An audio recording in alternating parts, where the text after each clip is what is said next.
পাকিস্তান কি খেলবে না ICC trophy, sorry champions trophy? আমার তো মনে হয় না। দর কষাকষির পালা চলছে এবং কি কারণে ভারত পাকিস্তান সফরে যাচ্ছে না সেটা আমরা সবাই জানি, রাজনৈতিক কারণের জন্য।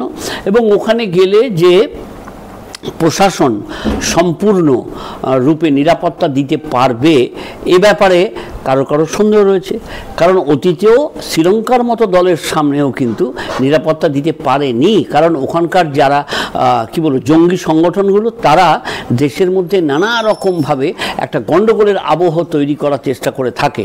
তো এটা যদি মাথায় রাখে সেটা জেনেও কি বিরাট কোহলি যাবেন? আর যদি বিরাট কোহলি না যান, রোহিত শর্মা যাবেন? কেউ যাবে না, ভারতীয় বোর্ডও যাবে না। আর তার চেয়েও যেটা জরুরি, ভারতীয় বোর্ড যাবে কি যাবে না এটা ভারতীয় বোর্ডের উপর নির্ভর করে না, এটা আইসিসি বললেও তা নির্ভর করবে না। তার কারণ it is normally being decided by prime minister. যেই চেয়ারে বসে থাকবেন তিনিই কিন্তু বলবেন যে পাকিস্তানে এখন যাওয়া যাবে না।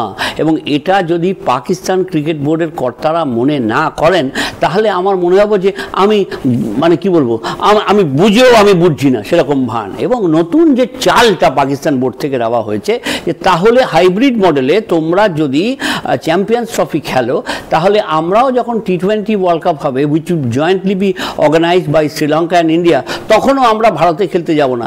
আরে আমাদের দেশের যে কি বলবো নিরাপত্তা ব্যবস্থার সঙ্গে তোমাদের দেশের নিরাপত্তা ব্যবস্থার কোনো তুলনা হয়? এরপর কি হবে? টাকা পয়সা দেওয়া বন্ধ করে দেবে। টাকা পয়সা বন্ধ করে তোমার বোর্ড চলবে কি করে? দেউলিয়া হয়ে গেছে পাকিস্তান ক্রিকেট বোর্ড। তো তারা এই যে দর কষাকষির পালা চলছে, তারপর কি হয় সব ব্যাপারেই আমি দেখেছি যে একটা ঝগড়াঝাটি হতে হতে পাকিস্তান সব কিছু তো মেনে নেয়। তখন মনে হয় যে টাকার অঙ্কটা এত বড় যে এদের লড়াই করা ঠিক যেন উচিত হচ্ছে না।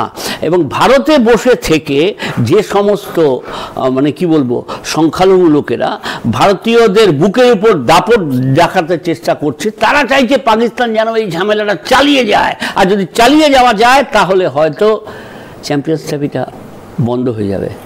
আমি যতদূর ভারতীয় বোর্ড এবং ভারত সরকারকে চিনি তাতে তারা কোনো অবস্থাতেই পাকিস্তান ক্রিকেট বোর্ডের কাছে মাথা নত করবে না। সুতরাং সম্মান থাকতে থাকতে আস্তে আস্তে করে ব্যাকগ্রেড দিয়ে আস্তে আস্তে পেছনে গিয়ে ব্যাপারটা মিটিয়ে দেওয়ার রাস্তায় যদি পাকিস্তান যেতে না পারে তাহলে বলবো তোমরা বোকা, অথবা তোমাদের কাছে এত টাকা রয়েছে যে চ্যাম্পিয়ন্স ট্রফির টাকা পেলে কি না পেলে তাতে তোমাদের কিছু যায় আসে না।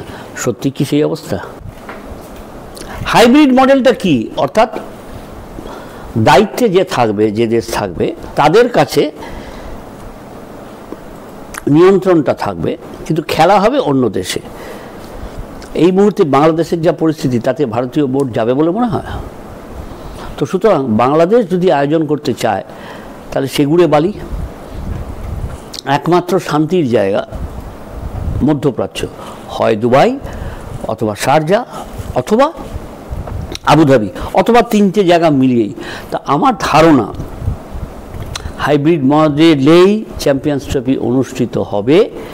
এবং প্রাক্তন দুদেশের ক্রিকেটাররা যেভাবে ওরা কি বলছেন ওরা নিজেরাও জানেন না। তার কারণ আমি দেখেছি অধিকাংশ প্রাক্তন ক্রিকেটার ধরি জল নাচুই পানি করে একটা ফেন্সিংয়ের উপর বসে থাকেন, এদিকেও ভালো ওদিকেও ভালো, রামও ভালো শ্যামও ভালো, পাকিস্তানকেও খুশি রাখছি ভারতকেও খুশি রাখছি, যাতে আমার কমেন্ট্রিটা ঠিকঠাক হয়, যাতে আমি যেখানে কোচিং করতে পারি সেখানে হয়, এই সমস্ত ব্যাপার নিয়ে। আবার মুখে তারা বলছে अरे भारत पाकिस्तान तो हम दोनों भाई हैं, भाई भाई का साथ मिलेंगे, इसमें प्रॉब्लम क्या है? तो जरा अपना जो जंगी संगठन है उधर जाके बात करो ना, जो भाई लोग ये हमारा भाई दो भाई बंदी और बढ़ेगा, जरा एक साथ करो ना। और जरा कश्मीर को थोड़ा छोड़ दो, वो कश्मीर के लिए क्या हो रहा है सबको पता है, ये जो पॉलिटिकल लीडर है वो लोग लड़ रहा है, हम लोग खलास है।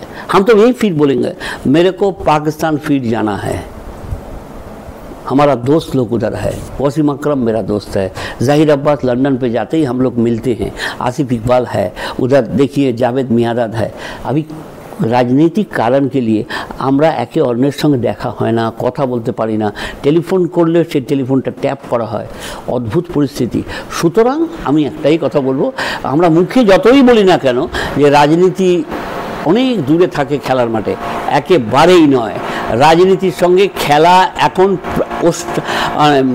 আষ্টে পৃষ্ঠে জড়িয়ে রেখে দিয়েছে। সুতরাং পালানোর কোনো পথ নেই, এবং পালানোর যখন কোনো পথ নেই তখন গায়ের জোর যার, পয়সার জোর যার, তার কাছে নতমস্তকে থাকতে হবে। এটা শুধু ভারত পাকিস্তান বা চ্যাম্পিয়ন্স ট্রফির নিয়ম নয়, এটা এদেশে আছে, আমেরিকায় আছে, ইংল্যান্ডে আছে, অস্ট্রেলিয়া, সর্বত্র।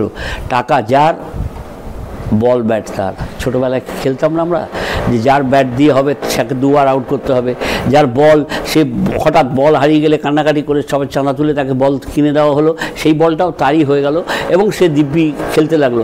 তার যখন অঙ্কের মাস্টার আসবে তখন আমাদের খেলা বন্ধ, বাকিরা সবাই বসে থাকবো। সুতরাং ভারত পাকিস্তানের নিয়ে যে লড়াই চিরকালীন আছে, এগুলো কোনো কোনো প্রচার মাধ্যম, তারা ছোট হতে পারে, বড় হতে পারে, তারা কিন্তু অকারণে বাজারটা গরম করার চেষ্টা করছে।